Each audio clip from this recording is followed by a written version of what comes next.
Assalamualaikum warahmatullahi wabarakatuh. Berjumpa kembali dengan catatan Syafiq Hasim. Kasus Heri Wirawan yang melakukan pelecehan seksual atas 12 murid perempuannya membuka mata kita betapa semua tempat atau lokasi manapun memungkinkan pelecehan seksual itu terjadi.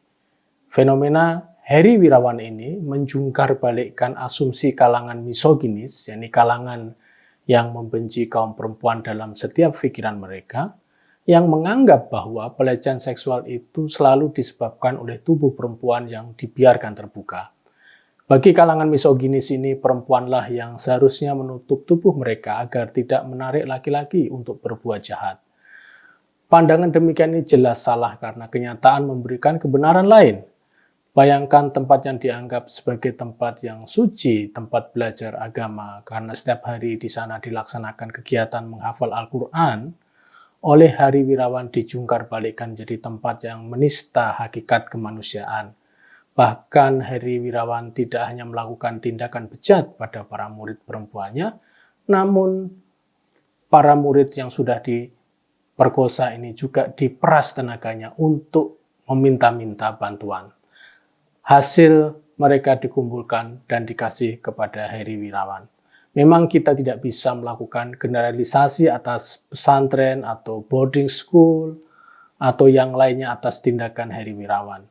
Tapi yang jelas tempat apapun namanya atau plakatnya, apakah itu boarding school atau pesantren tahfidz atau nama yang lainnya, jelas kalau tempat itu memungkinkan terjadinya pelecehan dan kekerasan seksual, apalagi pemerkosaan terhadap perempuan, maka jelas kita tidak bisa membela tempat seperti itu. Atas apapun nama lembaga pendidikan, jika menyebabkan kerugian, penganiayaan, pelecehan, pemerkosaan, ataupun lainnya, jelas itu harus dikutuk. Kita tidak melihat tempat, namun kita melihat tindakan apa yang dilakukan di sebuah tempat itu. Peristiwa Heri Wirawan ini sekaligus membuka mata hati kita semua betapa anak-anak perempuan kita bisa menjadi mangsa. Peristiwa Heri Wirawan ini menyadarkan kita bahwa tidak ada tempat yang benar-benar aman bagi anak-anak perempuan kita. Jadi demikian kita berharap pada apa dan siapa agar mereka mendapatkan perlindungan. Disinilah saya berpikir agar rancangan undang-undang penghapusan kekerasan terhadap perempuan segera disahkan. Kita tahu bahwa PKS adalah partai yang sangat keras menolak rancangan undang-undang ini. Menurut PKS, mereka menolak karena RUU ini tidak mengakomodasi usulan mereka.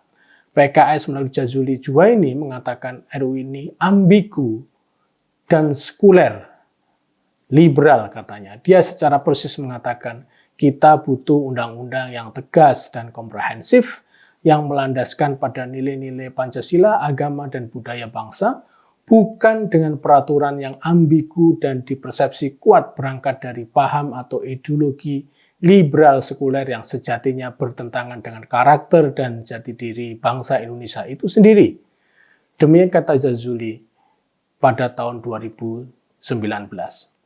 Pernyataan ini dikeluarkan pada tahun 2019 dan secara konsisten PKS melakukan penolakan di setiap saat RUU ini dibicarakan di ruang publik. Bahkan sampai kini. Bahkan ketika semua fraksi di DPR setuju rancangan undang-undang tindak pidana kekerasan seksual untuk menjadi inisiatif DPR, PKS satu-satunya fraksi yang menolaknya. Alasan yang digunakan tetap tidak berbeda, yaitu membuka perzinahan dan juga LGBT.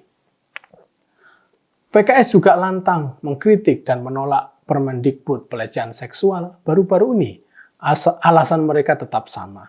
Tapi apakah mereka tidak sadar bahwa mereka membeli waktu atau buying time demi ide yang tidak bisa mereka kompromikan dengan kekuatan politik yang lain? Mereka membuka ruang tanpa perlindungan atas perempuan, sementara peristiwa demi peristiwa terjadi tidak bisa mendapatkan perlindungan hukum karena kita mengalami kekosongan hukum. Saya mengakui PKS turut mengecam peristiwa Heri Wirawan sebagaimana dilontarkan oleh Hidayat Nur Wahid, namun hal yang kita tunggu sebenarnya adalah tindakan yang lebih dari itu. Ketika semua kelompok sepakat fraksi partai politik untuk membuka peluang membawa RUU TPKS, nama lain dari RUU PKS, kenapa PKS tinggal sendirian untuk menolaknya?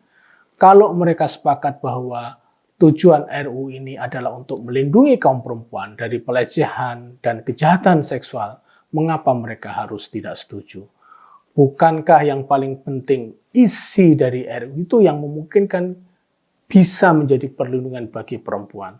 Kita harus berpikir pada tujuan utamanya.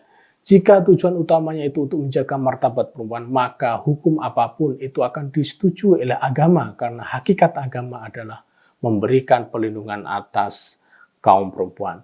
Jika memang rancangan undang-undang TPKS memang bertujuan pada kemaslahatan publik, khususnya kaum perempuan, maka meskipun itu hasil olah pikir manusia, pasti agama akan menyepakatinya, karena sama-sama menghasilkan kemaslahatan.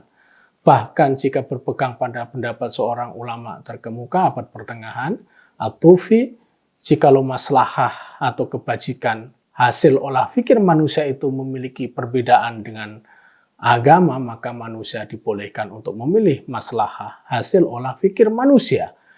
Karenanya saya melihat alasan penolakan PKS atas RUU TPKS itu masih menjadi wilayah yang secara keagamaan bisa didiskusikan. Di dalam agama, hal ini biasa disebut sebagai wilayah ijtihad. Sebagai wilayah ijtihadi, maka kita bisa berdebat dan bertentangan. Di dalam agama, ijtihad salah bernilai 1, ijtihad benar bernilai 2. Tinggal PKS saja apakah partai ini mau mengikuti cara pemikiran keagamaan yang terbuka dan memikirkan kebutuhan manusia, ataukah mereka tidak seperti itu. Siapa tahu bahwa dukungan PKS atas RUU TPKS itu justru merupakan ijtihad yang benar menurut agama. Pada zaman yang terus berubah, saya mengusulkan pada PKS untuk juga memikirkan perubahan itu ke dalam cara pandang keagamaan mereka. Agama tidak bisa selamanya dijadikan sebagai alat justifikasi politik, karena itu berlawanan dengan hakikat agama yang juga menghargai perkembangan zaman. Saya berpandangan bahwa pengesahan RUU TPKS akan membawa terobosan yang cukup besar. RUU ini tidak hanya menciptakan perlindungan bagi perempuan, namun juga akan memperbaiki keadaan bagi manusia semuanya. Artinya, pelaku pelecehan dan kejahatan seksual akan mendapatkan halangan untuk melakukan perbuatannya karena adanya undang-undang tersebut. Jika masih ada yang menerobos, maka penerobos itu adalah kategori orang yang sangat keterlaluan atau melampaui batas. Sebagai catatan, jika PKS berubah sikap ikut menyetujui rancangan undang-undang TPKS menjadi undang-undang TPKS atas inisiatif DPR, setelah peristiwa keji Heri Wirawan, maka PKS dipastikan akan mendapat kredit yang baik. Apapun jenis sumber sebuah undang-undang atau peraturan, apakah itu hasil pemikiran manusia semata atau campuran pemikiran manusia dengan agama, maka sepanjang itu untuk kemaslahatan bersama, maka bisa dipastikan agama akan menyetujuinya, karena agama pada hakikatnya juga menuju pada penciptaan kemaslahatan bersama. Demikian, wassalamualaikum warahmatullahi wabarakatuh.